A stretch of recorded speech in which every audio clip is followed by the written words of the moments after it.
ಬದುಕಲಿಕ್ಕೆ ಏನಿರಬೇಕು? ನಮ್ಮೆಲ್ಲರ ತಿಳುವಳಿಕೆ ಏನೈತಂದ್ರೆ ಮನುಷ್ಯ ಬದುಕಬೇಕಾದ್ರೆ ಅನ್ನ ಇರಬೇಕು, ಅನ್ನ ಬೇಕು, ಆಶ್ರಯ ಬೇಕು. ಆಶ್ರಯ ಅಂದ್ರೆ ಒಂದಿಷ್ಟು ನೆರಳಿರ್ಬೇಕು, ಅರಿವೆ ಬೇಕು ಅಂದ್ರೆ ಬಟ್ಟೆ ಇರಬೇಕು.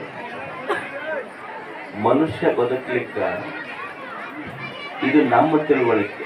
ಅನ್ನ ಬೇಕು, ಆಶ್ರಯ ಬೇಕು, ಅರಿವೆ ಬೇಕು. ಮನುಷ್ಯ ಬದುಕಲಿಕ್ಕೆ ಇಷ್ಟಿದ್ರೆ ಸಾಲದು.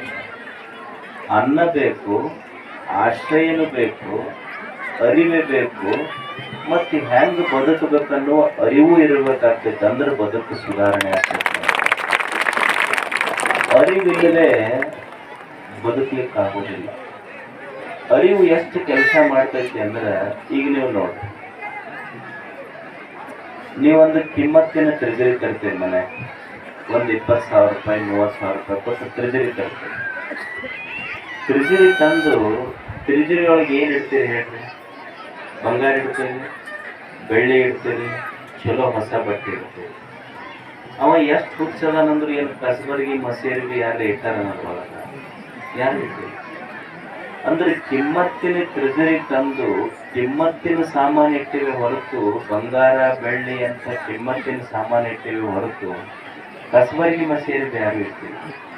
ಹಂಗೆ ಇದು ದೇಹ ಅನ್ನುವಂಥದ್ದು ದೇವರು ಕೊಟ್ಟ ಒಂದು ಕಿಮ್ಮತ್ತಿನ ಟ್ರೆಜರಿ.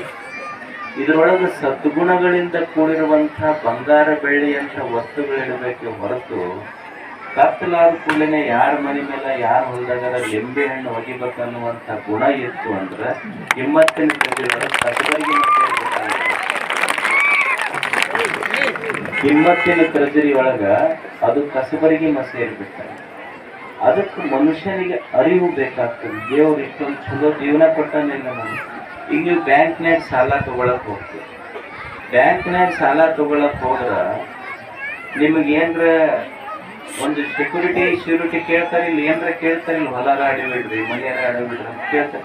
ಏನ್ ನೀವು ಹೋದ ಕೂಡಲೇ ಸಾಲ, ಒಂದು ನಿಮಿಷದಲ್ಲಿ